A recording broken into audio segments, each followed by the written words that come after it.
ವಿದ್ಯಾರ್ಥಿಗಳೇ, ಎಲ್ಲರಿಗೂ ಪ್ರೀತಿಪೂರ್ವಕವಾದ ನಮಸ್ಕಾರಗಳು. ವಿದ್ಯಾರ್ಥಿಗಳೇ, ಈಗ ನಾನು ಒಂದು ಹಾಡನ್ನ ಹಾಕ್ತೀನಿ. ಆ ಹಾಡನ್ನ ಗಮನವಿಟ್ಟು ಕೇಳಿಬಿಟ್ಟು ಆ ಹಾಡಿನ ಸಂದೇಶ ಏನು ಅನ್ನೋದನ್ನ ತಾವು ಹೇಳಬೇಕು. ಹೇಳ್ತಿರಲ್ಲ? ಓಕೆ, ಹಾಡ.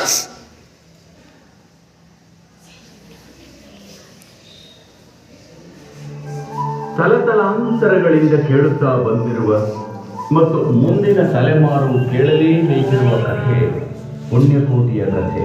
ಇದು ಸತ್ಯದ ಕಥೆ, ಇದು ಪ್ರಾಮಾಣಿಕತೆಯ ಕಥೆ. ಪುಣ್ಯಕೋಟಿ ಕಥೆಯಲ್ಲಿ ಬರುವ ಸೌಮ್ಯ ಸ್ವಭಾವದ ಸಾತ್ವಿಕ ಗೋವು ಪುಣ್ಯಕೋಟಿ. ಕ್ರೂರ ವ್ಯಾಘ್ರನ ಆಕ್ರಮಣಕ್ಕೆ ತುತ್ತಾಗಿ ತನ್ನ ತಾಳ್ಮೆ, ಸಹನೆ ಮತ್ತು ಸತ್ಯ ನಿಷ್ಠೆಯಿಂದ ದುರುಳ ವ್ಯಾಘ್ರನ ಮನಸ್ಸನ್ನು ಪರಿವರ್ತಿಸುವ ಕಥೆ ಈ ಪುಣ್ಯಕೋಟಿಯ ಕಥೆ. ಅರಣಿ ಮಂಡಲ ಮಧ್ಯದೊಳಗೆ ಬೆರೆಯುತ್ತಿಹ ಕರ್ನಾಟ ದೇಶದೊಳಿರುವ ಕಾಳಿಕನೆಂಬ ಗೊಲ್ಲನ ಪರಿಯ ನಿಂದು ಬೇವೆನು.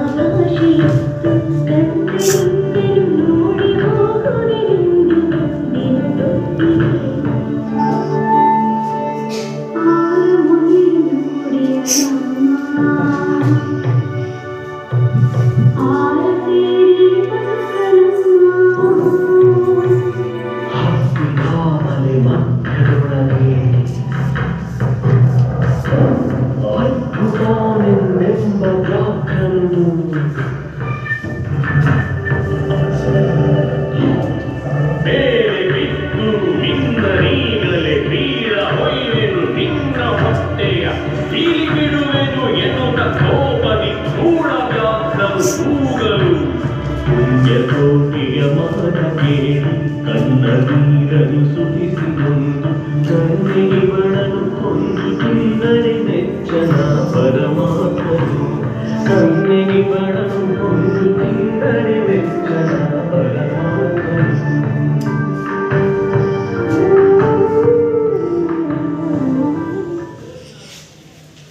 ಪ್ರೀತಿಯ ವಿದ್ಯಾರ್ಥಿಗಳೇ, ಇದುವರೆಗೂ ಹಾಡನ್ನ ತಾವು ಗಮನವಿಟ್ಟು ಆಲಿಸಿದಿರಿ.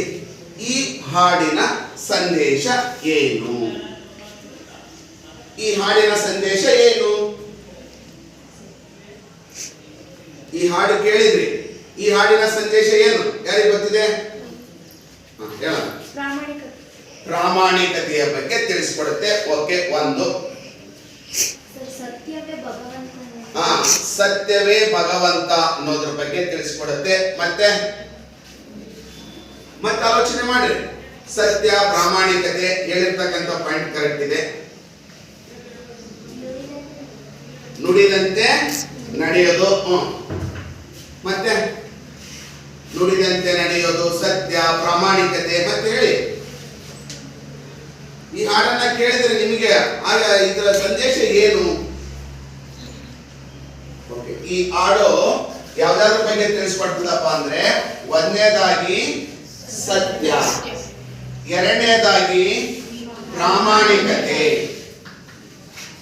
ಮೂರನೇದಾಗಿ ಕರ್ತವ್ಯ ನಿಷ್ಠೆ.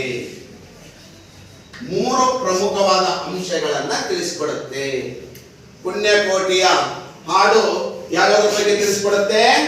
ಸತ್ಯ, ಪ್ರಾಮಾಣಿಕತೆ, ಕರ್ತವ್ಯ ನಿಷ್ಠೆ. ಈ ಮೂರು ಅಂಶಗಳನ್ನ ತಿಳಿಸಿ ಕೊಡುತ್ತದೆ. ಸತ್ಯಕ್ಕಾಗಿ ಸರ್ವಸ್ವವನ್ನ ತ್ಯಾಗ ಮಾಡಿದ ಪುಣ್ಯ ಪುರುಷರು ಯಾರು? ಸತ್ಯಕ್ಕಾಗಿ ಸರ್ವಸ್ವವನ್ನು ತ್ಯಾಗ ಮಾಡಿದ ಪುಣ್ಯ ಪುರುಷರು ಯಾರು? ಅವನ ಹೆಸರಿನ ಹಿಂದೆ ಸತ್ಯ ಎಂಬ ಪದವೂ ಕೂಡ ಅಡಗಿದೆ. ಕ್ಲೂ ಕೊಟ್ಟಿದ್ದೀನಿ. ಇನ್ನೊಂದು ಕ್ಲೂ ಕೊಡ್ತೀನಿ. ಭಾರತದ ರಾಷ್ಟ್ರಪಿತರಾಗಿರ್ತಕ್ಕಂಥ ಮಹಾತ್ಮ ಗಾಂಧೀಜಿಯವರು ತಮ್ಮ ಬದುಕಿನ ಸತ್ಯದ ತತ್ವ ಸಿದ್ಧಾಂತಕ್ಕಾಗಿ ಇವರ ಕಥೆಯನ್ನೇ ಪ್ರೇರಣೆಯಾಗಿ ಇಟ್ಟುಕೊಂಡವರು. ಹಾಗಾದ್ರೆ ನಿಮಗೆಲ್ಲರಿಗೂ ನೆನಪಾಗಿದೆ. ಯಾರು ಹೇಳಿ ಸರ್? ಸತ್ಯ ಹರಿಶ್ಚಂದ್ರ. ನೋಡ್ರಿ, ಸತ್ಯಕ್ಕಾಗಿನೇ ತಮ್ಮ ಸರ್ವಸ್ವವನ್ನೇ ತ್ಯಾಗ ಮಾಡಿರ್ತಕ್ಕಂಥ ಪುಣ್ಯ ಪುರುಷ ಯಾರಪ್ಪ ಅಂದ್ರೆ ಹರಿಶ್ಚಂದ್ರ ಅಂತಕ್ಕಂಥ. ಅದಕ್ಕೆ ಸತ್ಯಕ್ಕೆ ಸಂಬಂಧಪಟ್ಟಂತೆ ಒಂದು ಗಾದೆ ಮಾತು ಕೂಡ ಇದೆ. ಯಾರಾದ್ರೂ ಹೇಳ್ತೀರಾ? ಸತ್ಯಕ್ಕೆ ಸಂಬಂಧಪಟ್ಟಂತೆ ಒಂದು ಗಾದೆ ಮಾತು ಕೂಡ ಇದೆ. ಆಲೋಚನೆ ಮಾಡಿ ಹೇಳ್ರಿ. ಸತ್ಯಕ್ಕೆ ಸಂಬಂಧಪಟ್ಟಂತೆ ಗಾದೆ ಮಾತು. ಹೇಳಿ, ಕರೆಕ್ಟ್ ಹೇಳಿ, ತಪ್ಪು ಸರಿ ಹೇಳ್ರಿ. ಸತ್ಯಕ್ಕೆ ಸಂಬಂಧಪಟ್ಟಂತ ಒಂದು ಗಾದೆ ಮಾತಿದೆ. ಸತ್ಯಕ್ಕೆ ಸಾವಿಲ್ಲ, ಸುಳ್ಳಿಗೆ ಸುಖವಿಲ್ಲ. ಸರಿಯಾದ ಉತ್ತರ. ಓಕೆ, ಕೂತ್ಕೊಳ್ಳಿ. ನೋಡಿ, ಸತ್ಯಕ್ಕೆ ಸಂಬಂಧಪಟ್ಟಂತೆ ಒಂದು ಗಾದೆ ಮಾತು ಕೂಡ ಇದೆ. ಸರ್ವಜ್ಞನ ವಚನನೂ ಕೂಡ ಬರುತ್ತೆ ಒಂದು ಸತ್ಯದ ಬಗ್ಗೆ. ಸತ್ಯವಂತರ ನೀನು ಸತ್ತರೆಂದೆನ ಬೇಡ, ಎತ್ತಮ್ಮ ಮಗನ ಕರೆದಂತೆ ಕೈಲಾಸಕ್ಕೆ ಎತ್ತಿಕೊಂಬುವರು ಸರ್ವಜ್ಞ. ಸತ್ಯವಂತರನ್ನ ಭಗವಂತ ಎಂದೂ ಕೂಡ ಬಿಡಲ್ಲ. ಅದೇ ರೀತಿ ಪುಣ್ಯಕೋಟಿಯಲ್ಲಿ ಕೂಡ ಸತ್ಯದ ಬಗ್ಗೆ ಒಂದು ಮಾತು ಬರುತ್ತೆ. ಯಾರಿಗಾದ್ರೂ ಗೊತ್ತಿದೆನಾ? ಹೇಳಿ ನೋಡೋಣ. ಸತ್ಯವೇ ನಮ ತಾಯಿ ತಂದೆ, ಸತ್ಯವೇ ನಮ ಬಂಧು ಬಳಗ, ಸತ್ಯವಾಕ್ಯಕ್ಕೆ ತಪ್ಪಿ ನಡೆದರೆ ಮೆಚ್ಚನ ಪರಮಾತ್ಮನು. ಸರಿಯಾದ ನೋಡಿ, ಇಷ್ಟೆಲ್ಲ ಅಂಶಗಳು ಸತ್ಯ. ನಮ್ಮ ರಾಷ್ಟ್ರ ಲಾಂಛನದಲ್ಲಿಯೂ ಕೂಡ ಸತ್ಯದ ಬಗ್ಗೆ ಒಂದು ಇದೆ. ಏನ್ ಹೇಳಿ? ಸತ್ಯಮೇವ ಜಯತೆ. ಸತ್ಯಕ್ಕೆ ಎಂದಾದ್ರೂ ಕೂಡ ಜಯ ಅಂತಕ್ಕಂಥದ್ದು ಇದೆ, ಇರತ್ತೆ. ಸತ್ಯಕ್ಕೆ ಸೋಲು ಅನ್ನೋದು ಇಲ್ಲ ಅಂತಕ್ಕಂಥ. ಹಾಗಾದ್ರೆ ನಮ್ಮ ಇತಿಹಾಸದಲ್ಲಿ ಸತ್ಯಕ್ಕೆ ಹೆಸರುವಾಸಿಯಾಗಿರ್ತಕ್ಕಂಥ, ಪ್ರಾಮಾಣಿಕತೆಗೆ ಹೆಸರುವಾಸಿಯಾಗಿರ್ತಕ್ಕಂಥ, ಕರ್ತವ್ಯ ನಿಷ್ಠೆಗೆ ಹೆಸರುವಾಸಿಯಾಗಿರ್ತಕ್ಕಂಥ ವ್ಯಕ್ತಿಗಳು ನಿಮಗೇನಾದ್ರೂ ಗೊತ್ತಿದ್ರೆ ಹೇಳ್ತೀರಾ? ಹೇಳ್ತೀರಾ? ಹೇಳ. ಲಾಲ್ ಬಹದ್ದೂರ್ ಶಾಸ್ತ್ರಿ ಯಾವುದಕ್ಕೆ ಹೆಸರುವಾಸಿಯಾಗಿದ್ದಾರೆ? ಪ್ರಾಮಾಣಿಕತೆಗೆ ಹೆಸರುವಾಸಿಯಾಗಿದ್ದಾರೆ. ಕರೆಕ್ಟ್. ಒಂದು. ಎರಡನೇದು, ಸಾರ್ಥಕ ಬದುಕಿನ ಸಾಧಕ 8ನೇ ತರಗತಿಯಲ್ಲಿ ಓದಿದಿರಿ. ಅವರು ಪ್ರಸಿದ್ಧವಾದ ಒಂದು ಕೃತಿಯನ್ನ ಬರೆದಿದ್ದಾರೆ, ಮಂಕುತಿಮ್ಮನ ಕಗ್ಗ ಅಂತೇಳಿ. ಯಾರು? ಡಿ.ವಿ. ಗುಂಡಪ್ಪ ಅಂತೇಳಿ. ಮತ್ತೆ ಇನ್ನೊಬ್ಬರು ವ್ಯಕ್ತಿಗಳಿದ್ದಾರೆ. ನಮ್ಮ ಭಾರತ ದೇಶಕ್ಕೆ ಸ್ವತಂತ್ರವನ್ನ ತಂದು ಕೊಡ್ತಕ್ಕಂಥವರು ಸತ್ಯ ಮತ್ತು ಅಹಿಂಸೆ ಎರಡು ಪ್ರಬಲವಾದ ಅಸ್ತ್ರಗಳನ್ನು ಇಟ್ಕೊಂಡು ನಮ್ಮ ಭಾರತ ದೇಶಕ್ಕೆ ಸ್ವತಂತ್ರವನ್ನ ತಂದು ಕೊಟ್ಟಿದ್ದಾರೆ. ಯಾರು? ಯಾರು? ಮಹಾತ್ಮ ಗಾಂಧೀಜಿ. ಗೊತ್ತಿದೆ ಈಗ. ಸತ್ಯಕ್ಕೆ, ಪ್ರಾಮಾಣಿಕತೆಗೆ, ಕರ್ತವ್ಯ ನಿಷ್ಠೆಗೆ ಹೆಸರುವಾಸಿಯಾಗಿರ್ತಕ್ಕಂಥವ್ರಪ್ಪ ಅಂದ್ರೆ ಸತ್ಯಕ್ಕೆ ಹೆಸರುವಾಸಿಯಾಗಿರ್ತಕ್ಕಂಥವ್ರು ಹರಿಶ್ಚಂದ್ರ. ಹೌದಾ? ಮತ್ತೆ ಗಾಂಧೀಜಿ, ಆಮೇಲೆ ಲಾಲ್ ಬಹದ್ದೂರ್ ಶಾಸ್ತ್ರಿ, ಡಿ.ವಿ. ಗುಂಡಪ್ಪ. ಇವರು 4 ಮಂದಿ ವ್ಯಕ್ತಿಗಳು ಇವತ್ತು ಸತ್ಯ, ಪ್ರಾಮಾಣಿಕತೆ, ಕರ್ತವ್ಯ ನಿಷ್ಠೆಗೆ ಹೆಸರುವಾಸಿಯಾದಂತಹ ವ್ಯಕ್ತಿಗಳು ಅಂತ ಹೇಳಿ. ಅಂತಹ ಒಂದು ಸತ್ಯಕ್ಕೆ ಹೆಸರುವಾಸಿಯಾಗಿರ್ತಕ್ಕಂಥ ಹರಿಶ್ಚಂದ್ರನನ್ನ ಕುರಿತು ರಾಘವಾಂಕ ಕವಿಯು ಒಂದು ಹರಿಶ್ಚಂದ್ರ ಕಾವ್ಯವನ್ನ ಬರೆದಿದ್ದಾರೆ. ಆ ಹರಿಶ್ಚಂದ್ರ ಕಾವ್ಯದಿಂದ ಆಗಿರ್ತಕ್ಕಂಥ ಪದ್ಯಗಳನ್ನ ನಿಮ್ಮ ಅಭ್ಯಾಸಕ್ಕೆ ಇಟ್ಟಿದ್ದಾರೆ. ಅದುವೇ ಯಾವುದಪ್ಪ ಅಂತಂದ್ರೆ, ನಿನ್ನ ಮುತ್ತಿನ ಸತ್ತಿಗೆಯ ನಿಂತು. ಹಾಗಾದ್ರೆ ನಾವು ಇವತ್ತಿನ ತರಗತಿಯಲ್ಲಿ ಅಭ್ಯಾಸ ಮಾಡುವಂತ ಪದ್ಯ ಯಾವುದು? ನಿನ್ನ ಮುತ್ತಿನ ಸತ್ತಿಗೆಯ ನಿಂತು ಅನ್ನೋದ್ರ ಬಗ್ಗೆ ನೋಡೋಣ. ನಿನ್ನ ಮುತ್ತಿನ ಸತ್ತಿಗೆಯ ನಿಂತು ಸಲಹು ಅಂದ್ರೇನು? ಸಲಹು ಅಂದ್ರೆ ಕೊಡು. ನೋಡಿ ಸರ್, ಸಲಹು ಅಂದ್ರೇನು? ಕಾಪಾಡು ಅಂತ ಹೇಳಿ. ಈ ಪದ್ಯವನ್ನ ಬರೆದಿರ್ತಕ್ಕಂಥವ್ರು ಯಾರು? ರಾಘವಾಂಕ. ಕನ್ನಡ ಸಾಹಿತ್ಯದಲ್ಲಿ ಈತನನ್ನ ಯಾವ ಕವಿ ಅಂತ ಹೇಳಿ ಕರಿತೀವಿ? ಷಟ್ಪದಿಯ ಕವಿ ಅಂತ ಹೇಳಿ ಕರಿತೀವಿ. ಅರ್ಥ ಆಯ್ತಾ? ಓಕೆ. ಈಗ ನಾವು ನಿನ್ನ ಮುತ್ತಿನ ಸತ್ತಿಗೆಯ ನಿತ್ತು ಸಲಹು ಅಂದ್ರೆ, ಮುತ್ತು ಎಲ್ಲಿ ಸಿಗುತ್ತೆ? ಮುತ್ತು ಸಮುದ್ರದಲ್ಲಿ ಸಿಗುತ್ತೆ. ಆ ಮುತ್ತಿನಿಂದ ಮಾಡಿರ್ತಕ್ಕಂಥ ಸತ್ತಿಗೆ ಅಂದ್ರೆ ಛತ್ರಿ ಅಥವಾ ಕೊಡೆ ಅಂತ ಹೇಳಿ ಕರಿತೀವಿ. ಆ ಮುತ್ತಿನ ಮಣಿಯಿಂದ ಮಾಡಿರ್ತಕ್ಕಂಥ ಛತ್ರಿಯನ್ನ ನನಗೆ ಕೊಟ್ಟು ನಮ್ಮನ್ನ ಕಾಪಾಡು ಅಂತ ಹೇಳಿ ಗಾನರಾಣಿಯರು ಹರಿಶ್ಚಂದ್ರನನ್ನ ಕೇಳುತ್ತಾರೆ. ಹಾಗಾದ್ರೆ ಈ ಮಾತನ್ನ ಹೇಳುವವರು ಯಾರು? ಗಾನರಾಣಿಯರು. ಯಾರಿಗೆ ಹೇಳುತ್ತಾರೆ? ಹರಿಶ್ಚಂದ್ರನಿಗೆ ಹೇಳುತ್ತಾರೆ. ನಿನ್ನ ಮುತ್ತಿನ ಸತ್ತಿಗೆಯ ನಿತ್ತು ಸಲಹು. ಈ ವಾಕ್ಯವನ್ನ ಹೇಳಿದವರು ಯಾರು? ಗಾನರಾಣಿಯರು. ಯಾರಿಗೆ ಹೇಳಿದರು? ಹರಿಶ್ಚಂದ್ರನಿಗೆ ಹೇಳಿದರು. ಹಾಗಾದ್ರೆ ಈಗ ಈ ಒಂದು ಪದ್ಯದ ಆಶಯ ಏನು ಅನ್ನೋದನ್ನ ನೋಡ್ತಾ ಹೋಗೋಣ. ಎಲ್ಲರೂ ತೆಗೆರಿ ಟೆಕ್ಸ್ಟ್ ಬುಕ್. ಆಶಯ ಪುಟ ಸಂಖ್ಯೆ ಎಷ್ಟು? 63. ಹರಿಶ್ಚಂದ್ರ ಕಾವ್ಯದಲ್ಲಿ ಸತ್ಯ ಪರಿಪಾಲನೆಯ ಪರಾಕಾಷ್ಠೆಯನ್ನ ಕಾಣುತ್ತೇವೆ. ನೋಡ್ರಿ, ಹರಿಶ್ಚಂದ್ರ ಕಾವ್ಯ ಇದನ್ನ ಬರೆದವರು ಯಾರು? ರಾಘವಾಂಕ. ಷಟ್ಪದಿಯ ಕವಿಯಂತೆ ಪ್ರಸಿದ್ಧರಾಗಿರ್ತಕ್ಕಂಥ ರಾಘವಾಂಕ ಬರೆದಿರುವಂತಹ ಪ್ರಮುಖ ಕೃತಿಗಳಲ್ಲಿ ಯಾವುದು ಒಂದು? ಹರಿಶ್ಚಂದ್ರ ಕಾವ್ಯ. ಹರಿಶ್ಚಂದ್ರ ಕಾವ್ಯ ಯಾರ ಬಗ್ಗೆ ತಿಳಿಸ್ಕೊಡ್ತದಪ್ಪ ಅಂದ್ರೆ ಸತ್ಯ ಪರಿಪಾಲನೆಯನ್ನೇ ಆದರ್ಶವನ್ನಾಗಿಟ್ಟುಕೊಂಡು ಬಾಳಿ ಬದುಕಿರ್ತಕ್ಕಂಥ ಶ್ರೇಷ್ಠ ವ್ಯಕ್ತಿಯಾಗಿರ್ತಕ್ಕಂಥ ಸತ್ಯ ಹರಿಶ್ಚಂದ್ರನ ಚಿತ್ರಣವನ್ನ ತಿಳಿಸಿಕೊಡುತ್ತೆ. ಯಾವುದು? ಹರಿಶ್ಚಂದ್ರ ಕಾವ್ಯ. ನೋಡ್ರಿ, ಹರಿಶ್ಚಂದ್ರ ಕಾವ್ಯದಲ್ಲಿ ಏನಿದೆ? ಸತ್ಯ ಪರಿಪಾಲನೆಯ ಪರಾಕಾಷ್ಠತೆ. ಪರಾಕಾಷ್ಠತೆ ಶ್ರೇಷ್ಠತೆ, ಏನು ಉನ್ನತಿ ಅಂತ ಹೇಳಿಬಿಟ್ಟು ಹೇಳಬಹುದು. ಪರಾಕಾಷ್ಠೆಯನ್ನ ಕಾಣುತ್ತೇವೆ. ಹರನೆಂಬುದೇ ಸತ್ಯ, ಸತ್ಯವೆಂಬುದೇ ಹರನು ಎಂದು ಸಾಧಿಸಿ ತೋರಿದ ಮಹಾ ಸತ್ಯಸಂಧ ಹರಿಶ್ಚಂದ್ರನಿಗೆ ಅವನ ರಾಣಿ ಚಂದ್ರಮತಿಗೆ ನೈತಿಕ ಸ್ಫೂರ್ತಿಯಾಗಿದ್ದಳು. ಇಲ್ಲಿ ಚಂದ್ರಮತಿ ಯಾರಪ್ಪ ಅಂದ್ರೆ ಹರಿಶ್ಚಂದ್ರನ ಹೆಂಡತಿ. ಹರಿಶ್ಚಂದ್ರನ ಹೆಂಡತಿಯ ಹೆಸರು ಏನು? ಚಂದ್ರಮತಿ. ಮಗ ಯಾರಪ್ಪ ಅಂದ್ರೆ ಲೋಹಿತಾಶ್ವ. ಹರಿಶ್ಚಂದ್ರ ಯಾವ ಪ್ರದೇಶವನ್ನ ಆಳ್ವಿಕೆ ಮಾಡ್ತಾ ಇದ್ದಪ್ಪ ಅಂದ್ರೆ ಅಯೋಧ್ಯ ನಗರವನ್ನ ಆಳ್ವಿಕೆ ಮಾಡ್ತಾ ಇದ್ದ. ಹರಿಶ್ಚಂದ್ರ ಯಾವ ವಂಶಕ್ಕೆ ಸೇರಿದವನಪ್ಪ ಅಂದ್ರೆ ಸೂರ್ಯ ವಂಶಕ್ಕೆ ಸೇರಿರ್ತಕ್ಕಂಥ ವ್ಯಕ್ತಿ. ಇಷ್ಟು ನೀವು ನೆನಪಿನಲ್ಲಿ ಇಟ್ಕೋಬೇಕು. ಹರಿಶ್ಚಂದ್ರ ಯಾವ ವಂಶಕ್ಕೆ ಸೇರಿದ ವ್ಯಕ್ತಿ? ಸೂರ್ಯ ವಂಶ ಅಂತ ಹೇಳಿ. ಹರಿಶ್ಚಂದ್ರನ ಹೆಂಡತಿಯ ಹೆಸರೇನು? ಹರಿಶ್ಚಂದ್ರನ ಮಗನ ಹೆಸರೇನು? ಲೋಹಿತಾಶ್ವ ಅಂತಕ್ಕಂಥದ್ದು. ನೋಡ್ರಿ, ಹರನೆಂಬುದೇ ಸತ್ಯ, ಸತ್ಯವೆಂಬುದೇ ಹರ. ಹರ ಅಂದ್ರೇನು? ಭಗವಂತ. ಸತ್ಯವೇ ದೇವರು, ದೇವರೇ ಸತ್ಯ. Truth is god, god is truth ಅಂತ ಹೇಳಿಬಿಟ್ಟು ನಾವು ಕರಿತೀವಿ. ಅಂತಹ ಸತ್ಯ, ಹರನೆಂಬುದೇ ಸತ್ಯ, ಸತ್ಯವೆಂಬುದೇ ಹರನು ಎಂಬ ಆದರ್ಶವನ್ನ ಇಟ್ಕೊಂಡಿರ್ತಕ್ಕಂಥ ಸತ್ಯ ಹರಿಶ್ಚಂದ್ರನಿಗೆ ನೈತಿಕ ಸ್ಫೂರ್ತಿಯಾಗಿದ್ದವಳು ಯಾರಪ್ಪ ಅಂದ್ರೆ ಅವನ ಹೆಂಡತಿ ಚಂದ್ರಮತಿ. ನೋಡ್ರಿ, ಒಬ್ಬ ಯಶಸ್ವಿ ಪುರುಷನ ಹಿಂದೆ ಯಾರಿರ್ತಾರೆ? ಹೆಣ್ಣು ಇರ್ತಾಳೆ ಅನ್ನೋದನ್ನ ನಾವು ಯಾರು ಕೂಡ ಮರೆಯುವ ಹಾಗಿಲ್ಲ. ಸ್ವಾಮಿ ವಿವೇಕಾನಂದರ ಹಿಂದೆ ಅವರ ತಾಯಿ, ರಾಮಕೃಷ್ಣ ಪರಮಹಂಸರ ಹಿಂದೆ ಶಾರದಾ ದೇವಿ ಅಂದ್ರ ಗೊತ್ತಾಯ್ತಾ? ಒಬ್ಬ ಯಶಸ್ವಿ ಪುರುಷನ ಹಿಂದೆ ಯಾರಿರ್ತಾರೆ?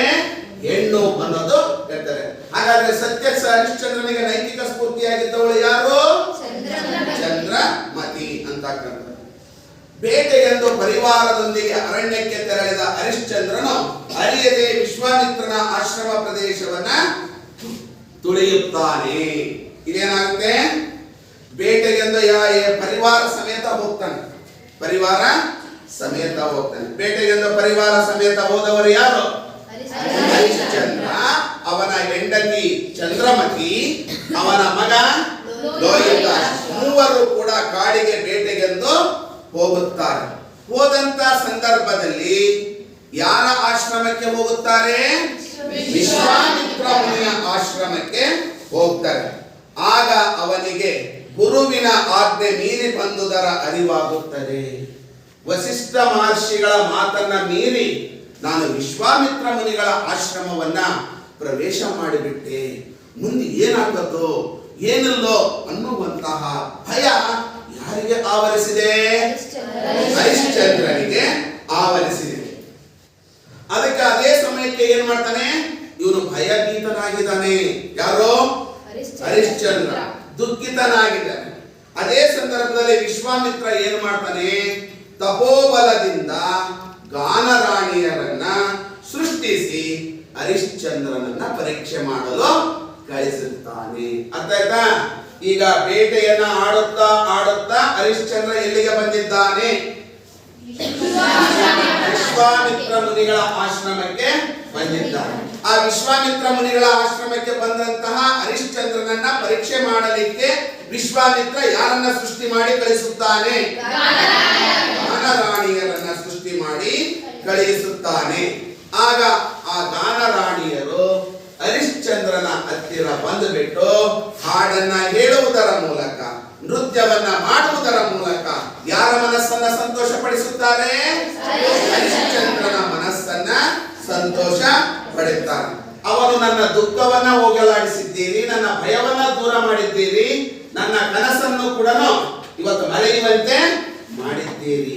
ಅದಕ್ಕಾಗಿ ನಿಮಗೆ ನಾನು ಉಡುಗೊರೆಯಾಗಿ ನನ್ನ ಕೊರಳಲ್ಲಿರ್ತಕ್ಕಂಥ ಹಾರವನ್ನ ಕೊಡುತ್ತೇನೆ ಅಂದಾಗ, ಆಗ ಆ ಗಾನರಾಣಿಯರು ಏನ್ ಮಾಡ್ತಾರೆ, ನಮಗೆ ಮುತ್ತಿನ ಸರದ ಅವಶ್ಯಕತೆ ಇಲ್ಲ, ನಿನ್ನ ಮುತ್ತಿನ ಸತ್ತಿಗೆಯನ್ನ ಕೊಟ್ಟು ನಮ್ಮನ್ನ ಕಾಪಾಡು ಅಂತ ಹೇಳಿಬಿಟ್ಟು ಹೇಳ್ತಾರೆ. ಈ ಸಂದರ್ಭದಲ್ಲಿ ನಡೀತಕ್ಕಂಥ ಸಂವಾದವೇ ಪ್ರಸ್ತುತ ಕಾವ್ಯದ ವಸ್ತು ಅಂತ ಹೇಳಿಬಿಟ್ಟು ನಾವು ಕರಿತೀವಿ. ಗೊತ್ತಾಯ್ತೇನಪ್ಪ? ರಾಘವಾಂಕ ಕವಿ ಬರೆದಿರುವ ಪ್ರಮುಖ ಕೃತಿ ಯಾವುದು? ಹರಿಶ್ಚಂದ್ರ ಕಾವ್ಯ. ಹರಿಶ್ಚಂದ್ರ ಕಾವ್ಯದಲ್ಲಿ ಯಾವ ವಿಷಯದ ಬಗ್ಗೆ ತಿಳಿಸಿಕೊಡುತ್ತದೆ? ಸತ್ಯದ ಬಗ್ಗೆ ತಿಳಿಸಿಕೊಡುತ್ತದೆ.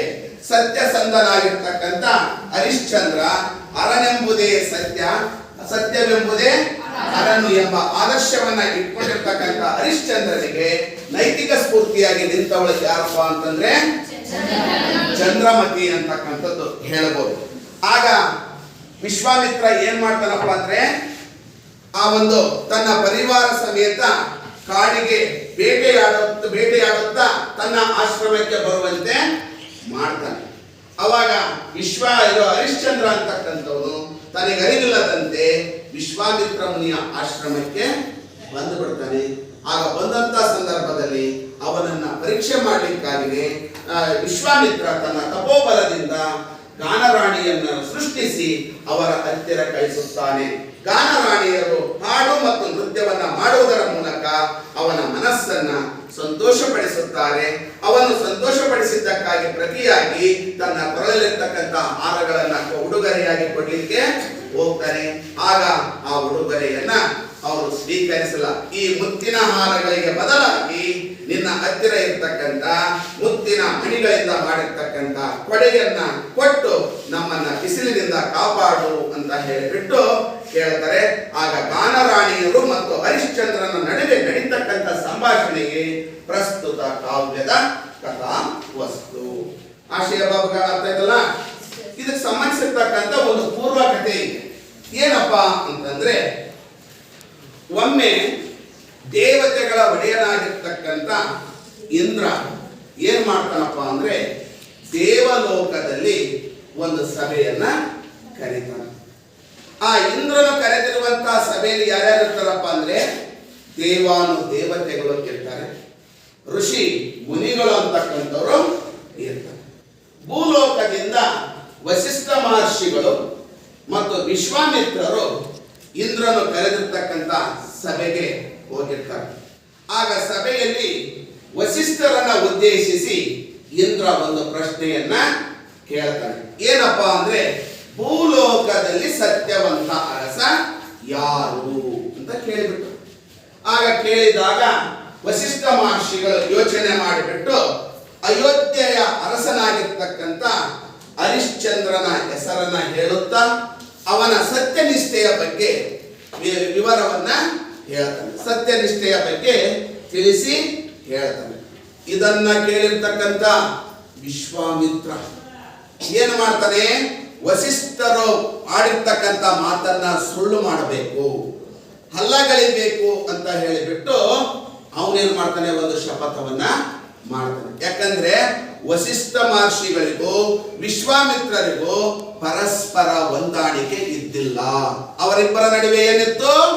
ದ್ವೇಷ ಇತ್ತು. ಆ ದ್ವೇಷದ ಸೇಡಿಗೋಸ್ಕರ ಯಾರು ಬಲಿಪಶು ಆಗ್ತಾರೆ? ಹರಿಶ್ಚಂದ್ರ ಅಂತಕ್ಕಂಥ ಅವನ ಮಾತನ್ನ ಸುಳ್ಳು ಮಾಡಬೇಕಂತೇಳಿ ನಾನು ಹರಿಶ್ಚಂದ್ರನಿಂದ ಸುಳ್ಳನ್ನ ಹೇಳಿಸಿಯೇ ತಿರುತ್ತೇನೆ ಅಂತ ಹೇಳಿ ಪ್ರತಿಜ್ಞೆಯನ್ನ ಮಾಡುತ್ತಾನೆ. ಯಾರೋ ವಿಶ್ವಾಮಿತ್ರ ಮುನಿ ಪ್ರತಿಜ್ಞೆಯನ್ನ ಮಾಡ್ತಾನೆ. ಆಗ ವಿಶ್ವಾಮಿತ್ರ ಮುನಿ ಪ್ರತಿಜ್ಞೆಯನ್ನ ಮಾಡಿದಾಗ ಒಂದು ಸಲ ಹರಿಶ್ಚಂದ್ರ ಅಂತಕ್ಕಂಥವನು ತನ್ನ ಅರಮನೆಯಲ್ಲಿ ಏನ್ ಮಾಡ್ತಾನಪ್ಪ ಅಂದ್ರೆ ಸುವರ್ಣ ಯಾಗವನ್ನ ಮಾಡ್ತಾನೆ.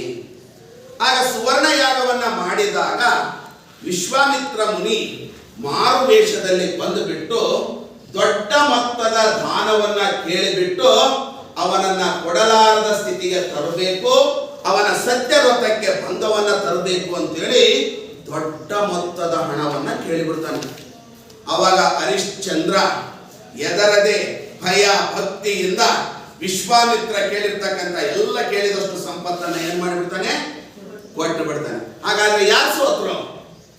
ವಿಶ್ವಾಮಿತ್ರ ಸೋತ. ಮೊದಲನೇ ಪ್ರಯತ್ನದಲ್ಲಿ ವಿಫಲ ಆಗಿಬಿಟ್ಟ. ಇದನ್ನ ಹಾಗೆ ಬಿಡಬಾರದು ಅಂತ ಹೇಳಿಬಿಟ್ಟು ಎರಡನೇ ಪ್ರಯತ್ನವನ್ನ ಮಾಡ್ತಾನೆ. ಎರಡನೇ ಪ್ರಯತ್ನದಲ್ಲಿ ಏನ್ ಮಾಡ್ತಾನಪ್ಪ ಅಂತಂದ್ರೆ ಇಲ್ಲಿ ಕಾಡಿಗೆ ಬೇಟೆಯಾಡುವ ನೆಪದಲ್ಲಿ ಅವನನ್ನ ಕಾಡಿನಲ್ಲಿ ಅಲೆದಾಡಿಸಿ ತನ್ನ ಆಶ್ರಮಕ್ಕೆ ಬರುವಂತೆ ಮಾಡಿಕೊಳ್ಳಬೇಕು ಅನ್ನೋದು ಎರಡನೇ ತಂತ್ರ. ಎರಡನೇ ತಂತ್ರ ಏನು? ಕಾಡಿನಲ್ಲಿ ಬೇಟೆಯಾಡುವುದರ ಮೂಲಕ ಅವನನ್ನ ಅಲೆದಾಡಿಸಿ ತನ್ನ ಆಶ್ರಮಕ್ಕೆ ಬರುವಂತೆ ಮಾಡಿಕೊಳ್ಳಬೇಕು ಅಂತೇಳಿ ಎರಡನೇ ತಂತ್ರವನ್ನ ಹೂಡ್ತಾನೆ. ಅದಕ್ಕೆ ಏನ್ ಮಾಡ್ತಾನೆ ಗೊತ್ತಾ?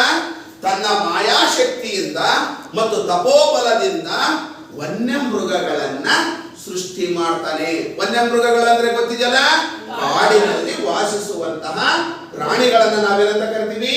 ವನ್ಯ ಮೃಗಗಳು ಅಂತೇಳಿ ಕರಿತೀವಿ. ಆಗ ವನ್ಯ ಮೃಗಗಳನ್ನ ಸೃಷ್ಟಿ ಮಾಡಿಬಿಟ್ಟು ಏನ್ ಮಾಡ್ತಾನೆ? ಅಯೋಧ್ಯ ನಗರದ ಜನರ ಹೊಲದಲ್ಲಿ ಬೆಳೆದಿರುವಂತಹ ಬೆಳೆಗಳನ್ನ ನಾಶ ಮಾಡಲಿಕ್ಕೆ ಅವನನ್ನ ಕಳಿಸಿಬಿಡ್ತಾನೆ. ಆಗ ವಿಶ್ವಾಮಿತ್ರನು ಸೃಷ್ಟಿಸಿರ್ತಕ್ಕಂಥ ವನ್ಯ ಮೃಗಗಳು ಆ ಅಯೋಧ್ಯ ರೈತರ ಹೊಲದಲ್ಲಿ ಬೆಳೆದಿರ್ತಕ್ಕಂಥ ಬೆಳೆಗಳಲ್ಲಿ ಏನ್ ಮಾಡಿದ್ವು? ನಾಶ ಮಾಡಕ್ ಹಚ್ಚಿದ್ರು. ಇದನ್ನ ನೋಡಿರ್ತಕ್ಕಂಥ ಅಯೋಧ್ಯ ನಗರದ ರೈತರು ಏನ್ ಮಾಡಿದ್ರು? ಮಹಾಪ್ರಭುವಿನಲ್ಲಿ ಹೋಗಿಬಿಟ್ಟು, ಮಹಾಪ್ರಭು, ವನ್ಯ ಮೃಗಗಳು ನಮ್ಮ ಬೆಳೆಯನ್ನ ನಾಶ ಮಾಡ್ತಾ ಇದ್ದಾವೆ, ಹೇಗಾದ್ರೂ ಮಾಡಿ ಆ ವನ್ಯ ಮೃಗಗಳನ್ನ ಒಡೆದೋಡಿಸಿ ನಮ್ಮ ಬೆಳೆಗಳನ್ನ ಕಾಪಾಡಿ ಅಂತ ಹೇಳಿ ರೈತರೆಲ್ಲ ಯಾರಲ್ಲಿ ಮೊರೆ ಇಟ್ರು? ಹರಿಶ್ಚಂದ್ರ. ಆ ರೈತರ ಸಂಕಷ್ಟವನ್ನ ನಿವಾರಣೆ ಮಾಡಲಿಕ್ಕಾಗಿನೇ ಹರಿಶ್ಚಂದ್ರ ತನ್ನ ಪರಿವಾರ ಸಮೇತನಾಗಿ, ಪರಿವಾರ ಅಂದ್ರೆ ಯಾರು? ಹರಿಶ್ಚಂದ್ರ, ಚಂದ್ರಮತಿ, ಪರಿವಾರ ಸಮೇತನಾಗಿ ಎಲ್ಲಿ ಹೋಗ್ತಾರೆ? ಕಾಡಿಗೆ ಬೇಟೆ ಆಡಲಿಕ್ಕೆ, ಅದನ್ನ ವನ್ಯ ಮೃಗಗಳನ್ನ ಹೊಡೆದೋಡಿಸ್ಲಿಕ್ಕೆ ಹೋಗ್ತಾರೆ. ಆಗ ಹೋಗುವಂತ ಮಾರ್ಗ ಮಧ್ಯದಲ್ಲಿ ವಸಿಷ್ಠ ಮಹರ್ಷಿಗಳ ಆಶ್ರಮ ಬರುತ್ತೆ. ಆಗ ವಸಿಷ್ಠ ಮಹರ್ಷಿಗಳ ಆಶೀರ್ವಾದವನ್ನ ಪಡ್ಕೊಂಡವನ ಅಂತ ಹೇಳಿಬಿಟ್ಟು ವಸಿಷ್ಠ ಮಹರ್ಷಿಗಳ ಹತ್ರ ಹೋಗ್ತಾನೆ. ಅವರ ಆಶೀರ್ವಾದವನ್ನ ಪಡೆದುಕೊಂಡಾದ ಮೇಲೆ ವಸಿಷ್ಠ ಮಹರ್ಷಿಗಳು ಇದನ್ನ ಹರಿಶ್ಚಂದ್ರನಿಗೆ ಹೇಳ್ತಾರೆ, ಏನು? ನಿನ್ನ ಕುಲಾಚಾರಕ್ಕೆ ಧಕ್ಕೆಯಾಗದಂತೆ ನಡೆದುಕೋ.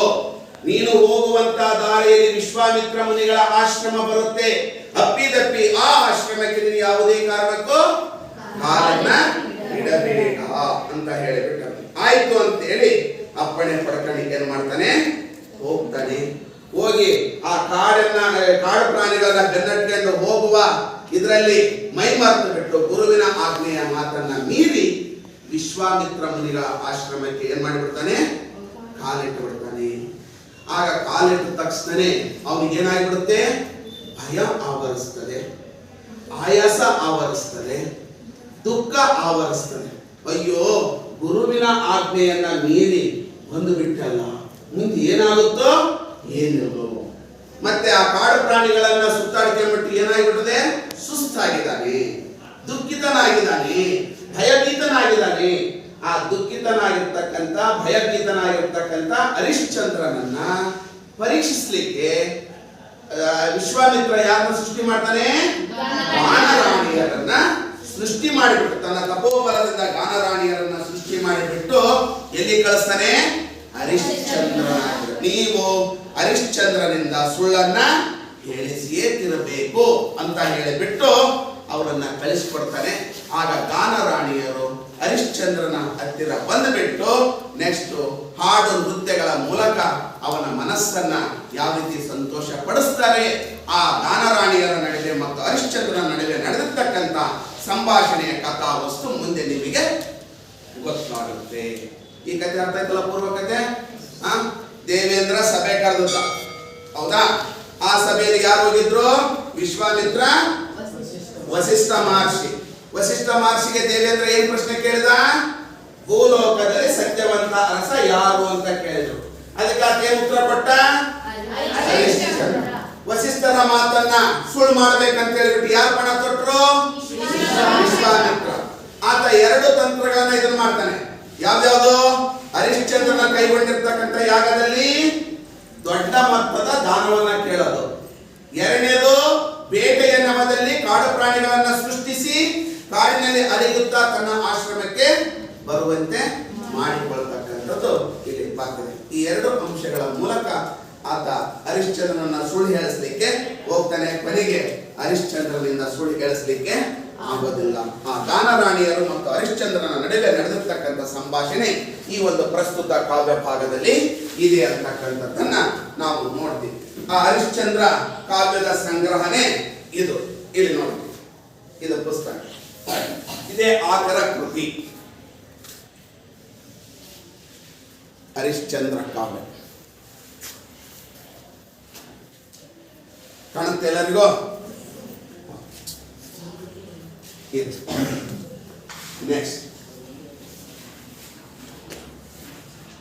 ಸದ್ಯಕ್ಕೆ ಹೆಸರುವಾಸಿಯಾಗಿರ್ತಕ್ಕಂಥ ವ್ಯಕ್ತಿ ಯಾರು? ಹರಿಶ್ಚಂದ್ರ. ಹರಿಶ್ಚಂದ್ರನ ಒಂದು ಭಾವಚಿತ್ರ. ಅದೇ ರೀತಿ ಈ ಪದ್ಯವನ್ನ ಬರೆದಿರ್ತಕ್ಕಂಥ ಕವಿಯ ಭಾವಚಿತ್ರ ಯಾರಿವರು? ರಾಘವಾಂಕ. ಕಾಣುತ್ತೆ ಎಲ್ಲರಿಗೂ? ರಾಘವಾಂಕ. ನೆಕ್ಸ್ಟ್, ರಾಘವಾಂಕನ ಕಾಲದಲ್ಲಿ ಬದುಕಿರ್ತಕ್ಕಂಥ ಕವಿಗಳು, ನಡುಗನ್ನಡ ಕಾಲದ ಕವಿಗಳು ನಿಮಗೆ ಗೊತ್ತಿದೆ. ಇದು ಕುಮಾರವ್ಯಾಸ, ಗದುಗಿನ ಭಾರತ ಅಥವಾ ಕರ್ನಾಟಕ ಭಾರತ ಕಥಾಮಂಜರಿ ಅಂತ ಹೇಳಿ ಬರೆದಿರ್ತಕ್ಕಂಥ ನಾರಾಯಣಪ್ಪ. ಅದೇ ರೀತಿ ಲಕ್ಷ್ಮೀಶ ಕವಿ, ಜೈಮಿನಿ ಭಾರತವನ್ನ ಬರೆದಿರ್ತಕ್ಕಂಥ ಕವಿ. ಇವರು ನಡುಗನ್ನಡ ಕಾಲದ ಕವಿ. ಅರ್ಥ ಆಯ್ತಿರೋದು? ಈಗ ಪ್ರವೇಶಕ್ಕೆ ಹೋಗೋಣ.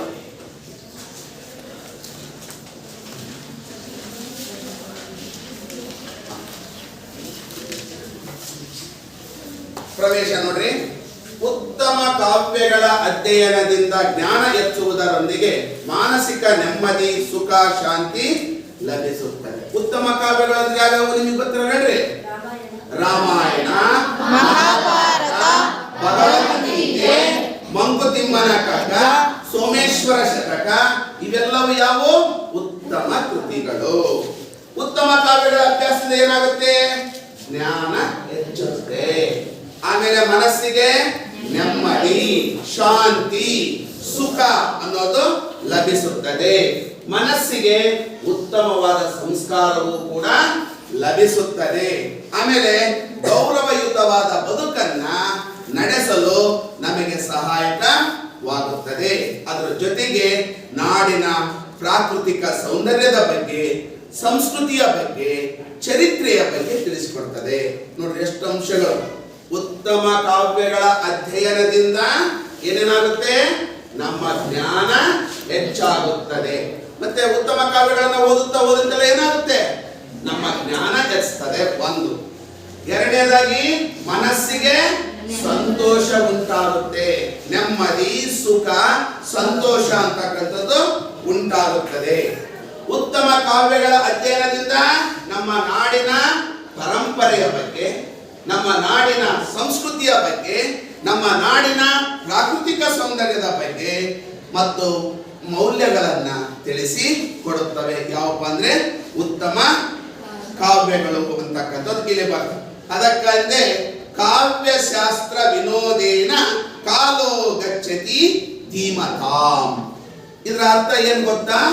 ಬುದ್ಧಿವಂತನಾಗಿರ್ತಕ್ಕಂಥ ವ್ಯಕ್ತಿ ಕಾವ್ಯವನ್ನ ಸಾಹಿತ್ಯವನ್ನ ಓದುವುದರ ಮೂಲಕ ಏನ್ ಮಾಡ್ತಾನೆ? ಸಂತೋಷವನ್ನ ಪಡೆದುಕೊಳ್ಳುತ್ತಾನೆ. ಮೂರ್ಖನಾದವನು ಜೋಜು ಮೋಸ ಮಾಡುವುದರ ಮೂಲಕ ತನ್ನ ಕಾಲವನ್ನ ಕಳೆಯುತ್ತಾನೆ. ಅರ್ಥ ಆಯ್ತಾ? ಬುದ್ಧಿವಂತನಾದ ವ್ಯಕ್ತಿ ಉತ್ತಮ ಸಾಹಿತ್ಯ ಕೃತಿಗಳನ್ನ ಶಾಸ್ತ್ರಗಳನ್ನ ಓದುವುದರ ಮೂಲಕ ಏನ್ ಮಾಡ್ತಾನೆ? ತನ್ನ ಸಮಯವನ್ನ ಸದುಪಯೋಗ ಪಡ್ತಾನೆ. ಮೂರ್ಖನಾಗಿರ್ತಕ್ಕಂಥವನು ಜೋಜು ಮೋಜುಗಳಲ್ಲಿ ತನ್ನ ಕಾಲವನ್ನ ಕಳೆಯುತ್ತಾನೆ ಅಂತಕ್ಕಂಥದ್ದು ಇಲ್ಲಿ ಬರ್ತದೆ. ಅದೇ ರೀತಿ ಸತ್ಯಕ್ಕೆ ಹೆಸರುವಾಸಿಯಾಗಿರ್ತಕ್ಕಂಥ ಹರಿಶ್ಚಂದ್ರ ಅಂತಕ್ಕಂಥವನು ಸತ್ಯಕ್ಕಾಗಿನೇ ಎಲ್ಲವನ್ನ ತ್ಯಾಗ ಬಲಿದಾನವನ್ನ ಮಾಡಿರ್ತಕ್ಕಂಥ ವ್ಯಕ್ತಿಗಳು ಪುರಾಣಗಳಲ್ಲಿ ನಾವು ಇತಿಹಾಸಗಳಲ್ಲಿ ನೋಡ್ತೀವಿ. ಉದಾಹರಣೆಯಾಗಿ ಪುಣ್ಯಕೋಟಿಯ ಕತೆ ನಮಗೆ ಸತ್ಯದ ಬಗ್ಗೆ ತಿಳಿಸಿಕೊಡ್ತಕ್ಕಂಥ ಒಂದು ಕತೆ ಎಲ್ಲರಿಗೂ ಕೂಡ ಗೊತ್ತಿದೆ. ಈ ಪುಣ್ಯಕೋಟಿಯ ಹಾಡಿನಲ್ಲಿ ಸತ್ಯವೇ ನಮ್ಮ ತಾಯಿ ತಂದೆ, ಸತ್ಯವೇ ನಮ್ಮ ಬಂಧು ಬಳಗ ಎಂದು ಹೇಳಿದೆ. ಅದರಂತೆ ನಡೆದ ಪುಣ್ಯಕೋಟಿಯ ಕತೆ ಜನಜನಿತವಾಗಿದೆ. ಅದೇ ರೀತಿ ನಡುಗನ್ನಡದ ಕಾಲದ ಕವಿಯಾಗಿರ್ತಕ್ಕಂಥ ಹರಿಶ್ಚಂದ್ರನ ರಾಘವಾಂಕ ಕವಿಯು ಕೂಡ ಸತ್ಯ ಪರಿಪಾಲನೆಗಾಗಿ ತನ್ನ ಜೀವನವನ್ನೇ ಸರ್ವಸ್ವವನ್ನು ತ್ಯಾಗ ಮಾಡಿರ್ತಕ್ಕಂಥ ಹರಿಶ್ಚಂದ್ರನನ್ನ ಕುರಿತು ಒಂದು ಕಾವ್ಯವನ್ನ ಬರೆದಿದ್ದಾರೆ. ಅದುವೇ ಯಾವುದಪ್ಪ ಅಂದ್ರೆ ಹರಿಶ್ಚಂದ್ರ ಕಾವ್ಯ. ಈ ಹರಿಶ್ಚಂದ್ರ ಕಾವ್ಯದ ಮೂಲಕ ಆ ಸತ್ಯ ಹರಿಶ್ಚಂದ್ರನ ಸತ್ಯ ಪರಿಪಾಲನೆಯ ಬಗ್ಗೆ ಈ ಒಂದು ಕೃತಿ ನಮಗೆ ತಿಳಿಸಿ ಕೊಡುತ್ತೆ. ಅರ್ಥ ಇದು ಉತ್ತಮ ಕಾವ್ಯಗಳ ಅಭ್ಯಾಸದಿಂದ ಜ್ಞಾನ, ಸಂತೋಷ, ಪರಂಪರೆ, ಮೌಲ್ಯಗಳು, ಇತಿಹಾಸ ಇವೆಲ್ಲವನ್ನು ಕೂಡ ತಿಳಿಸಿ ಕೊಡುತ್ತೆ. ಸತ್ಯಕ್ಕಾಗಿ ತಮ್ಮ ಜೀವನವನ್ನೇ ಆದರ್ಶವಾಗಿಟ್ಕೊಂಡು ಬದುಕಿರ್ತಕ್ಕಂಥ ಪುಣ್ಯ ಪುರುಷರು ಇತಿಹಾಸಗಳಲ್ಲಿ ಪುರಾಣಗಳಲ್ಲಿ ನಾವು ನೋಡ್ತೀವಿ. ಅದರಲ್ಲಿ ಪುಣ್ಯಕೋಟಿಯ ಕಥೆಯು ಕೂಡ ಒಂದು ಅಂತಕ್ಕಂಥದ್ದನ್ನ ನಾವು ಹೇಳ್ತೀವಿ. ನಡುಗನ್ನಡ ಕಾಲದ ಕವಿಯಾಗಿರ್ತಕ್ಕಂಥ ರಾಘವಾಂಕನೂ ಕೂಡ ಸತ್ಯಕ್ಕಾಗಿನೇ ತನ್ನ ಜೀವನವನ್ನ ಮುಡುಪಾಗಿಟ್ಟಿರ್ತಕ್ಕಂಥ ಹರಿಶ್ಚಂದ್ರನ ಕುರಿತು ಹರಿಶ್ಚಂದ್ರ ಕಾವ್ಯವನ್ನ ಬರೆಯುವುದರ ಮೂಲಕ ಆ ಸತ್ಯ ಪರಿಪಾಲನೆಯ ಪರಾಕಾಷ್ಠತೆಯನ್ನ ಈ ಒಂದು ಪ್ರಸ್ತುತವಾಗಿರ್ತಕ್ಕಂಥ ಕಾವ್ಯ ಭಾಗದಲ್ಲಿ ತಿಳಿಸಿ ಕೊಟ್ಟಿದ್ದಾನೆ. ಅರ್ಥ ಆಯ್ತಾ ಇದು ಪ್ರವೇಶ? ನೆಕ್ಸ್ಟ್ ಪದ್ಯ ನೋಡೋಣ. ಸಂದಕಾರಿರುಳು ಕನ್ಯೆಯರು ಹಗಲಂ ನೋಡಲೆಂದು ಬಂದರು, ಸುರಾಸುರರು ಅಬುದಿಯಂ ಮತಿಸುವಂದು ವಸ ವಿಷದ ಹೊಗೆ ವೈದು ಕಗ್ಗನೆ ತಂದಿ ಜಲದೇವಿಯರು ಮನದಲ್ಲಿ ನೊಂದು ಮಾನಿಸರಾದರು.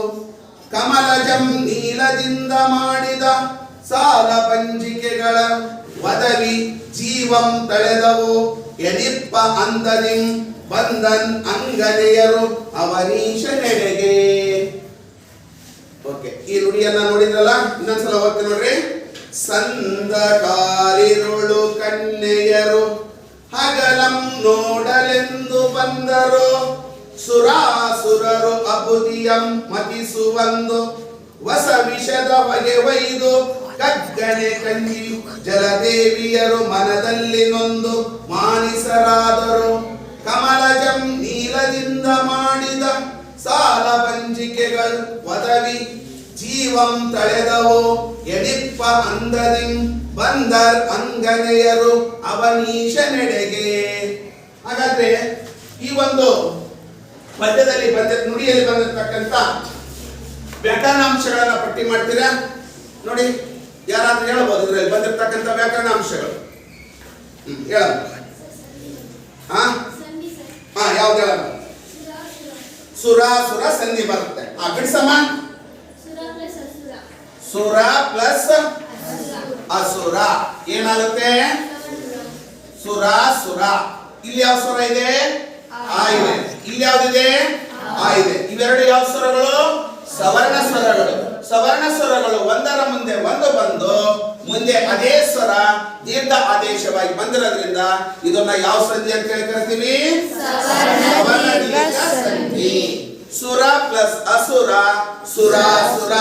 ನೆಕ್ಸ್ಟ್ ಎರಡನೇ ವ್ಯಾಕರಣಾಂಶ ನೋಡಿ. ಮತ್ತೆ ಈ ನುಡಿಯಲ್ಲಿ ಬಂದಿರತಕ್ಕಂಥ ವ್ಯಾಕರಣಾಂಶಗಳನ್ನು ಗುರುಸ್ರಿ. ನೋಡ್ರಿ ಅದರಲ್ಲಿ ಬಂದಿರತಕ್ಕಂಥ ಯಾವ್ದಲ್ವಾ ನೋಡಿ ಸರ್. ನೋಡಿ ಬೇಗ ಬೇಗ.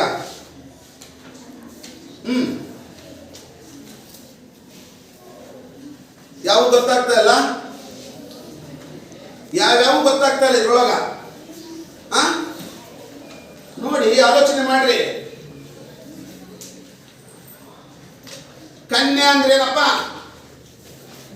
ಕನ್ಯಾ ಅಂದ್ರೇನು? ಮತ್ತೆ ಹೇಳ್ರಿ, ಕನ್ಯಾ ಅಂದ್ರೇನು? ಹುಡುಗಿ. ಕನ್ಯೆ ಪದದ ಅರ್ಥ ಹುಡುಗಿ. ಗುರುತಿಸ್ಬೇಕು, ಹುಡುಕ್ಬೇಕು. ಹಗಲು ವಿರುದ್ಧಾರ್ಥಕ ಪದ.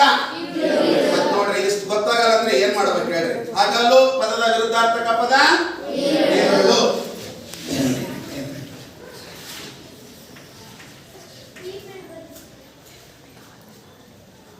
ನೆಕ್ಸ್ಟ್ ಮತಿಸು.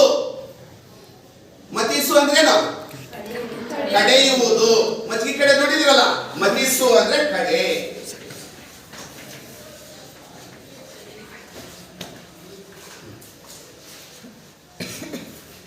ನೆಕ್ಸ್ಟ್ ಮಾನಿಸರು. ಮಾನಿಸರು ಪದದ ಅರ್ಥ ಹೇಳ್ರಿ. ಮನುಷ್ಯರು.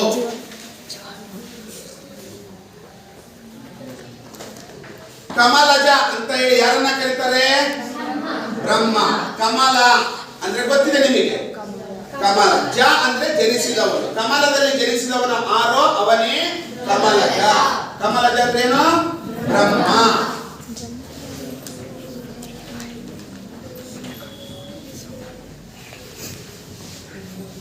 ಸಾಲಪಂಜಿಕೆ ಅಂದ್ರೇನು? ಸಾಲಪಂಜಿಕೆ ಗೊಂಬೆಗಳು, ಮತ್ತೆ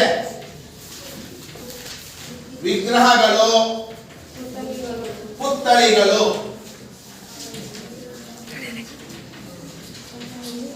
ಪುತ್ಥಳಿಗಳು. ಅಂಗನೆ ಪದದ ಅರ್ಥ. ಅಂಗನೆ ಅಂದ್ರೆ ಸ್ತ್ರೀಯರು. ಅಂಗನೆ ಅಂದ್ರೆ ಸ್ತ್ರೀ. ಅಂಗನೆಯರು ಅಂದ್ರೆ ಸ್ತ್ರೀಯರು. ಅವನಿ ಪದದ ಅರ್ಥ ಏನು? ಅವನಿ ಅಂದ್ರೆ ಇದರ ಸಮಾಸ ಪದಗಳನ್ನ ಹೇಳ್ಬೋದು. ಸುರಾಸುರ ಈ ಪದವನ್ನ ಬಿಡಿಸ್ಬೇಕು, ಸಮಾಸ ಮಾಡ್ಬೇಕು. ಯಾರಾದ್ರೂ ಮಾಡ್ತೀರಾ?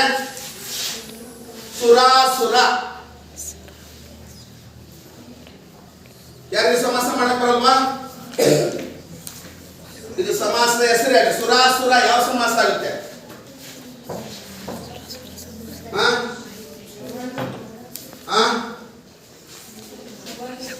ಸುರರು ಪ್ಲಸ್ ಅಸುರರು. ಸುರಾಸುರರು. ಈಗ ಹೇಳಿ ಯಾವ ಸಮಾಸ? ತತ್ಪುರುಷ ಸಮಾಸ. ಸುರರು ಪ್ಲಸ್ ಅಸುರರು ಸುರಾಸುರರು. ಸರ್ವ ಪದದ ಅರ್ಥ ಪ್ರಧಾನವಾಗಿದ್ದರೆ ಅದು ಯಾವ ಸಮಾಸ? ಕರ್ಮಧಾರಯ ಸಮಾಸ. ನೋಡಿ ಸರ್, ದ್ವಂದ್ವ ಸಮಾಸ. ದ್ವಂದ್ವ ಸಮಾಸ. ನೆಕ್ಸ್ಟ್ ಕಾರಿರುಳು. ನಾನು ಬಿಡಿಸ್ತೀನಿ ಬೇಕಾದ್ರೆ. ಕರಿದಾದ ಪ್ಲಸ್ ಇರುಳು ಕಾರಿರುಳು. ಯಾವ ಸಮಾಸ? ಗಮಕ ಸಮಾಸ. ಯಾವುದು?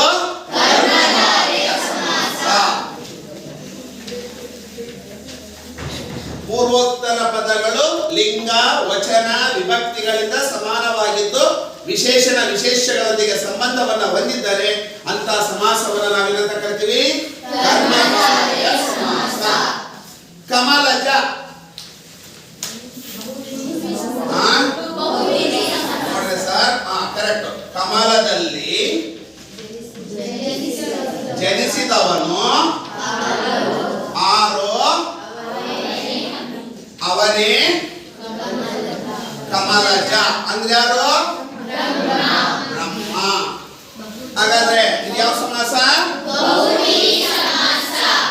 ಬಹುಬ್ರೀಹಿ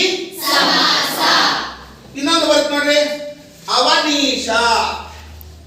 ಯಾವ ಸಮಾಸ ಹೇಳಿದ್ರಲ್ಲ? ಅವನಿಗೆ ಆರೋ, ಅವನೇ, ಅವನೀಶ ಅಂದ್ರೆ ರಾಜ. ಅವನಿ ಅಂದ್ರೆ ಭೂಮಿ, ಈಶ ಅಂದ್ರೆ ಒಡೆಯ. ಭೂಮಿಗೆ ಒಡೆಯ ಯಾರು? ರಾಜ.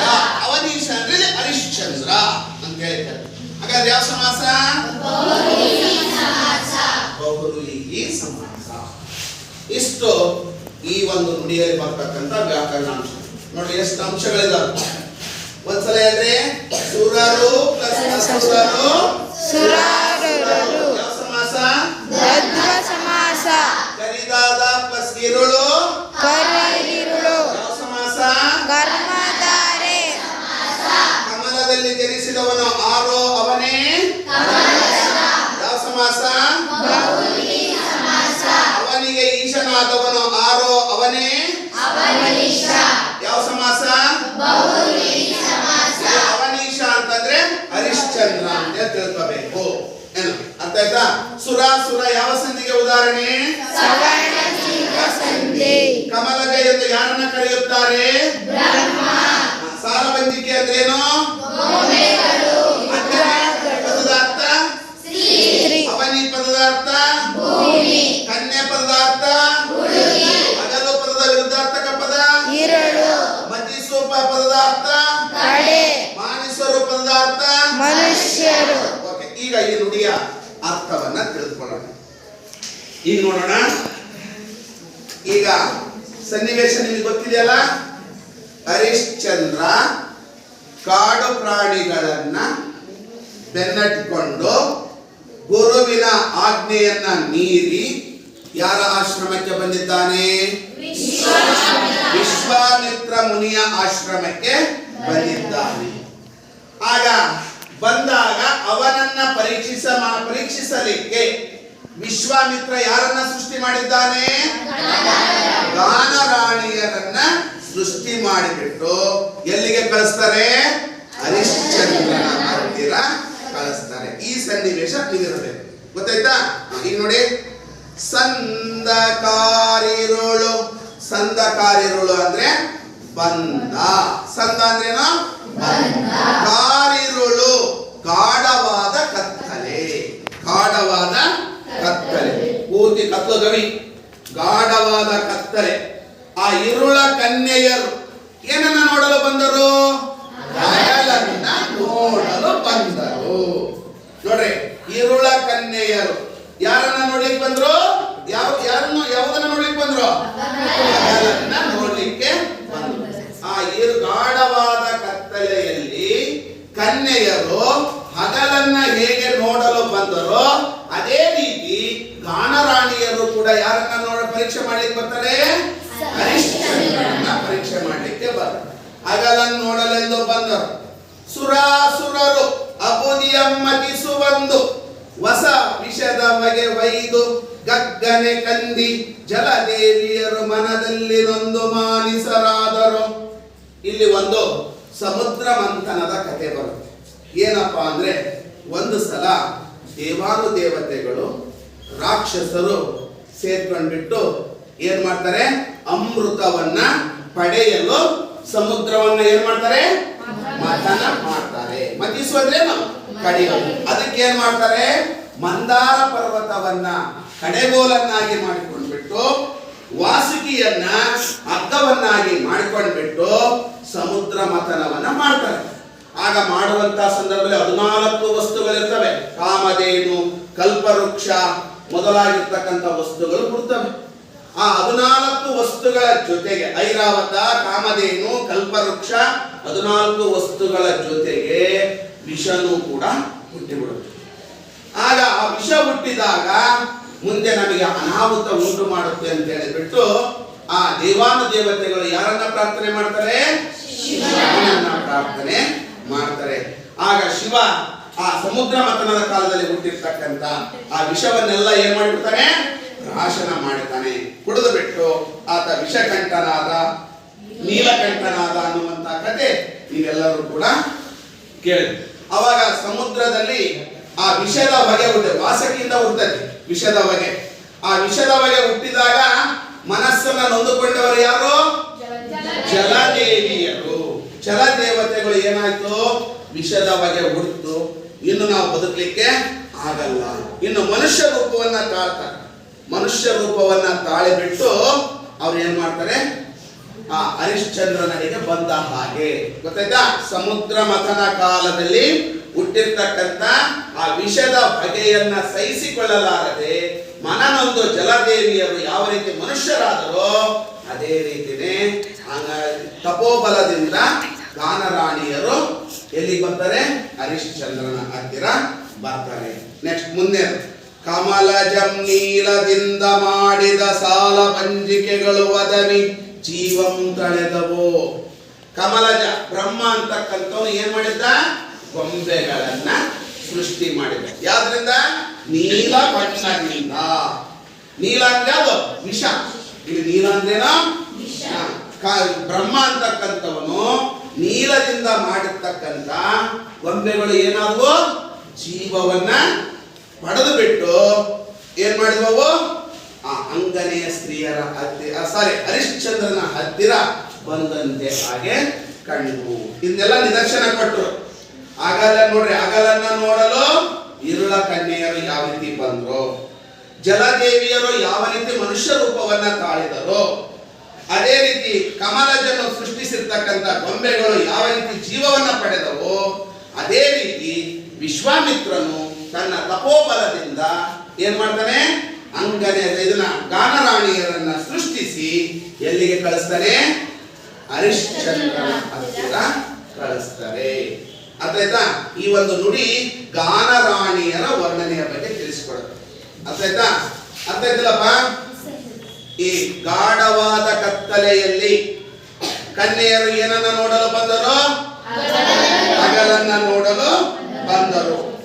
ಆ ಸಮುದ್ರ ಮಥನ ಕಾಲದಲ್ಲಿ ಹುಟ್ಟಿರ್ತಕ್ಕಂಥ ವಿಷದ ಹೊಗೆಯನ್ನ ನೋಡಿಬಿಟ್ಟು ದುಃಖಿತರಾಗಿ ಜಲದೇವಿಯರು ಯಾವ ರೂಪವನ್ನ ತಾಳಿದರು? ಮನುಷ್ಯ ರೂಪವನ್ನ ತಾಳಿದರು. ಆ ಬ್ರಹ್ಮನ ಸೃಷ್ಟಿಸಿರ್ತಕ್ಕಂಥ ಗೊಂಬೆಗಳು ಏನನ್ನ ಪಡೆದವು? ಜೀವವನ್ನ ಪಡೆದವು. ಅದೇ ರೀತಿನೇ ವಿಶ್ವಾಮಿತ್ರನು ಕೂಡ ತನ್ನ ತಪೋಬಲದಿಂದ ಯಾರನ್ನ ಸೃಷ್ಟಿ ಮಾಡಿದ? ಗಾನರಾಣಿಯರನ್ನ ಸೃಷ್ಟಿ ಮಾಡಿ ಎಲ್ಲಿಗೆ ಕಳಿಸುತ್ತಾನೆ? ಯಾತಕ್ಕಾಗಿ? ಪರೀಕ್ಷೆ ಮಾಡಲಿಕ್ಕಾಗಿ, ಸುಳ್ಳನ್ನ ಹೇಳಿಸುವುದಕ್ಕಾಗಿ ಇಲ್ಲಿ ಹೇಳ್ತಾ ಹೋಗ್ತಾನೆ ಅಂತಕ್ಕಂಥದ್ದು ಇಲ್ಲಿ ಬರ್ತದೆ. ಅರ್ಥ ಆಯ್ತಲ್ರಿ ಸರ್? ಇಷ್ಟು ಇವತ್ತಿನ ತರಗತಿಯಲ್ಲಿ ನಾವು ನೋಡೋಣ. ಉಳಿದಿರ್ತಕ್ಕಂಥದ್ದನ್ನ ಮತ್ತೆ ಮುಂದಿನ ತರಗತಿಯಲ್ಲಿ ಮಾಡೋಣ. ಎಲ್ಲರಿಗೂ ಧನ್ಯವಾದಗಳು.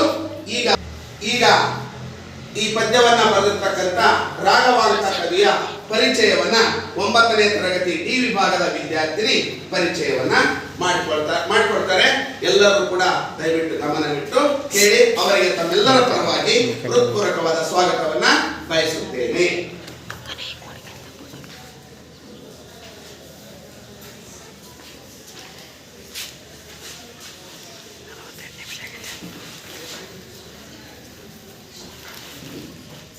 ಎಲ್ಲರಿಗೂ ಬೆಳಗಿನ ಶುಭೋದಯಗಳು. ನನ್ನ ಹೆಸರು ಗಗನಡಿಯರ್. ನಾನು 9ನೇ ತರಗತಿ ಡಿ ವಿಭಾಗದಲ್ಲಿ ಓದುತ್ತಿದ್ದೇನೆ. ಕನ್ನಡದ ಅತ್ಯಂತ ಸ್ವಾತಂತ್ರ್ಯ ಮನೋಧರ್ಮದ ಪ್ರಯೋಗಶೀಲನಾದ ವೀರಶೈವ ಕವಿ, ನಡುಗನ್ನಡದ ಅಗ್ರಮಾನ್ಯ ಕವಿಗಳಲ್ಲಿ ಒಬ್ಬರು, ಷಟ್ಪದಿಯ ಬ್ರಹ್ಮ ಎಂದೇ ಹೆಸರಾದ ಕವಿ ರಾಘವಾಂಕನ ಬಗ್ಗೆ ಪರಿಚಯ ಮಾಡಿಕೊಡಲಿದ್ದೇನೆ. ಮಧ್ಯಕಾಲೀನ ಕನ್ನಡ ಸಾಹಿತ್ಯದ ಮತ್ತೋರ್ವ ಕವಿ ರಾಘವಾಂಕ. ಈತನ ಕಾಲ 1225, ಅಂದರೆ 12ನೇ ಶತಮಾನದ ಉತ್ತರಾರ್ಧದಲ್ಲಿ 13ನೇ ಶತಮಾನದ ಪೂರ್ವಾರ್ಧದಲ್ಲಿ ಜೀವಿಸಿದ್ದ ಎಂದು ಹೇಳಬಹುದು.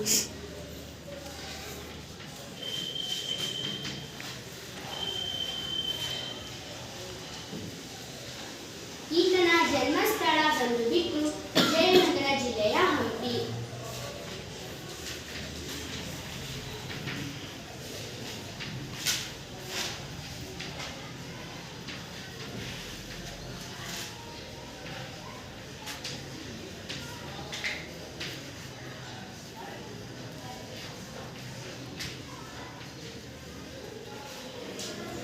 ಈತನ ತಂದೆಯ ಹೆಸರು ಭಟ್ಟ, ತಾಯಿ ರುದ್ರಾಣಿ, ಹರಿಹರ ಈತನ ವಿದ್ಯಾಗುರು, ಕಾವ್ಯಗುರು, ದೀಕ್ಷಾಗುರು ಹಾಗೂ ಸೋದರ ಮಾವ ಹರಿಶ್ಚಂದ್ರ, ಹಂಪೆಯ ರಾಘವಾಂಕ, ಹಂಪೆಯ ಪಂಪ ವಿರೂಪಾಕ್ಷ ದೇವರ ಪರಮ ಭಕ್ತರಾಗಿದ್ದರು. ಹಂಪೆಯ ಶಂಕರಪ್ರಭು, ಮಾಜಿರಾಜ, ಹರಿಹರೇಶ್ವರ ಇವರ ಗುರುಗಳು. ಈತನು ಉಭಯ ಭಾಷಾ ಪಂಡಿತನಾಗಿದ್ದನು. ಉಭಯ ಕವಿ ಕಮಲರವಿ ಎಂಬ ಹರಿಶ್ಚಂದ್ರನ ಕಾವ್ಯವನ್ನು ರಚಿಸಿ ಪಂಪಾಪುರದ ಮಹಾದೇವ ರಾಜರ ಸಭೆಯಲ್ಲಿ ಓದಿ ವಿದ್ವಾಂಸರನ್ನು ರಾಜನನ್ನು ಮೆಚ್ಚಿಸಿದ. ರಾಜನು ಇವನಿಗೆ ಕವಿ ಶರಭ ಬೇರುಂಡ ಎಂಬ ವಾದದ ಪೆಂಡೆಯನ್ನು ನೀಡಿ ಸನ್ಮಾನಿಸಿದನು. ರಾಜಸಭೆಯಲ್ಲಿ ಹೀಗೆ ಮೆಚ್ಚಗೊಂಡ ಹರಿಶ್ಚಂದ್ರ ಕಾವ್ಯವನ್ನು ರಾಘವಾಂಕ ಬಂಗಾರದ ಅರಿವಾಣದಲ್ಲಿರಿಸಿ ತಂದು ತನ್ನ ಗುರುವು ಮಾವನೂ ಆದ ಹರಿಶ್ಚಂದ್ರನ ರಾಘವಾಂಕನ ಮುಂದಿರಿಸಿ ಆತನ ಆಶೀರ್ವಾದಗಳನ್ನು ಬೇಡಿದಾಗ ಆತ ಮೆಚ್ಚಸೊಲ್ಲದೆ ನರಸ್ತುತಿ ಮಾಡಿದ ತಪ್ಪಿಗಾಗಿ ರಾಘವಾಂಕನ ಹಲ್ಲುಗಳನ್ನು ಮುರಿದ. ಅನಂತರ ಶೈವಕೃತಿ ಪಂಚಕಗಳನ್ನು ರಚಿಸಿ ಆತನು ತನ್ನ ಹಲ್ಲುಗಳನ್ನು ಮರಳಿ ಪಡೆದ. ಈತನು ರಚಿಸಿರುವ ಕೃತಿಗಳು ಹರಿಶ್ಚಂದ್ರ ಕಾವ್ಯ, ಸಿದ್ಧರಾಮ ಚಾರಿತ್ರ್ಯ, ಸೋಮನಾಥ ಚರಿತೆ, ವೀರೇಶ ಚರಿತೆ, ಶರಭ ಚಾರಿತ್ರ್ಯ ಹಾಗೂ ಹರಿಹರ ಮಹತ್ವ.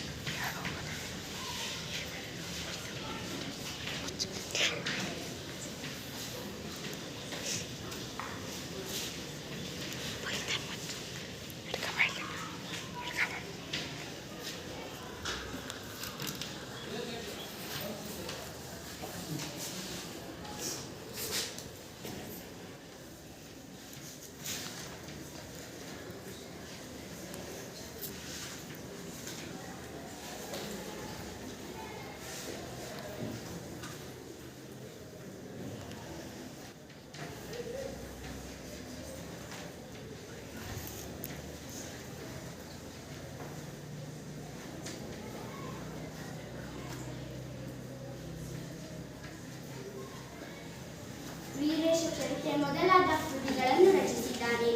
ಈತನಿಗೆ ಸಂದ ಬಿರುದುಗಳು ಉಭಯ ಕವಿ ಕಮಲರವಿ, ಷಟ್ಪದಿಯ ಬ್ರಹ್ಮ, ಕವಿ ಶರಭ ಬೇರುಂಡ ಎಂಬ ಬಿರುದುಗಳು ಸಂದಿವೆ. ಪ್ರಸ್ತುತ ಈ ಪದ್ಯ ಭಾಗವನ್ನು ರಾಘವಾಂಕನು ರಚಿಸಿರುವ ಹರಿಶ್ಚಂದ್ರ ಕಾವ್ಯದಿಂದ ಆಯ್ದ ನಿನ್ನ ಮುತ್ತಿನ ಸತ್ತಿಗೆ ನೆತ್ತು ಸಲಹು ಎಂಬ ಪದ್ಯ ಭಾಗದಿಂದ ಆರಿಸಿಕೊಳ್ಳಲಾಗಿದೆ. ಇಷ್ಟು ಹೊತ್ತು ನಾನು ನಿಮಗೆ ಕವಿ ರಾಘವಾಂಕನ ಬಗ್ಗೆ ಪರಿಚಯ ಮಾಡಿಕೊಟ್ಟಿದ್ದೇನೆ. ಅದರ ಮೇಲೆ ಒಂದೆರಡು ಪ್ರಶ್ನೆಗಳನ್ನು ಕೇಳುತ್ತೇನೆ. ಯಾರಾದರೂ ಎದ್ದು ನಿಂತು ಉತ್ತರಿಸಿ. ರಾಘವಾಂಕನ ಜನ್ಮಸ್ಥಳ ಯಾವುದು?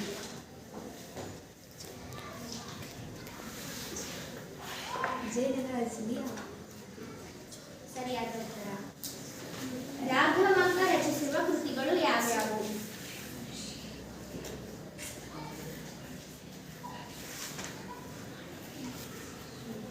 ಹರಿಶ್ಚಂದ್ರ ಕಾವ್ಯ, ಸಿದ್ಧರಾಮ ಚಾರಿತ್ರ್ಯ, ಸೋಮನಾಥ ಚರಿತ್ರೆ, ವೀರೇಶ್ವರ ಚರಿತ್ರೆ.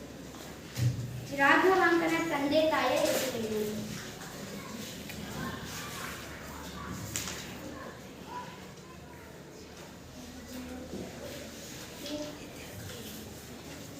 ಮಹಾದೇವರಾಯ ಭಟ್ಟ, ಸರಿಯಾದ ಉತ್ತರ. ಇಷ್ಟು ಮಾತನಾಡಲು ಅವಕಾಶ ಮಾಡಿದ್ದಕ್ಕೆ ಧನ್ಯವಾದ.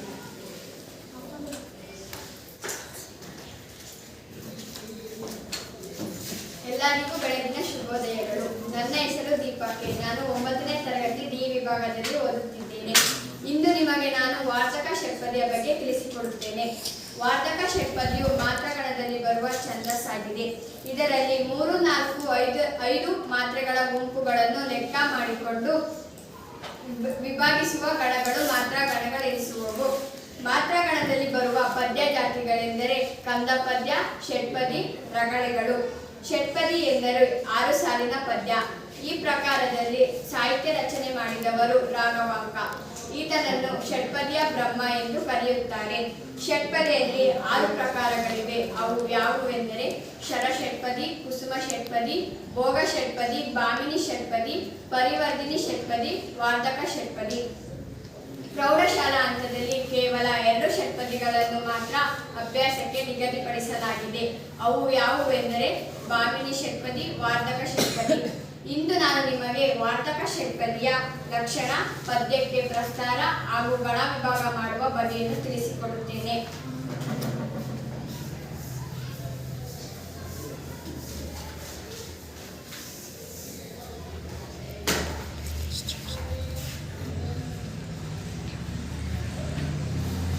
ಸಾಲುಗಳುಳ್ಳ ಪದ್ಯ 1, 2, 4, 5ನೇ ಸಾಲುಗಳು ಮಾತ್ರಾಗಣದ ದೃಷ್ಟಿಯಿಂದ ಸಮಾನವಾಗಿದ್ದು 5 ಮಾತ್ರೆಯ 4 ಗಣಗಳಿರುತ್ತವೆ.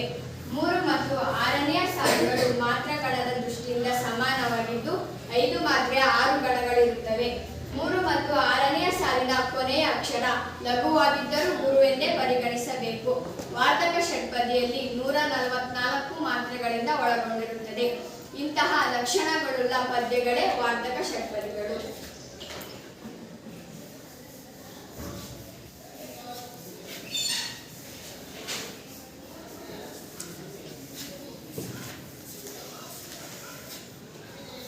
ಈಗ ಪದ್ಯಕ್ಕೆ ಪ್ರಸ್ತಾರ.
ಸುರಾಸುರರು ರಾಧೀರ್ಘ ಬರಬೇಕು.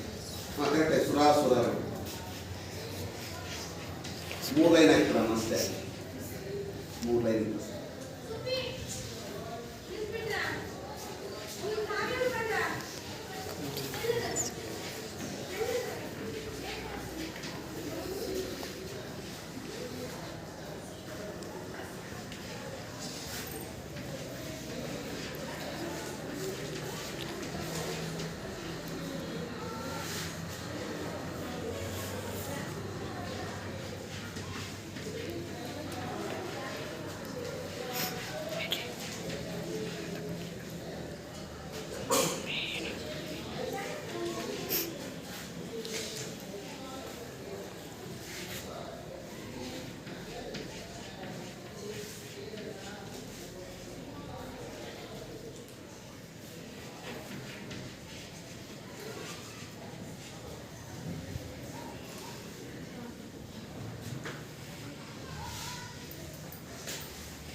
ಇನ್ನು 2 ಲೈನಿಗೆ ಬೇರೆ ಕೊಟ್ಟಾಗ ಹಾಕ್ಸೋಣ.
ಧನ್ಯವಾದ.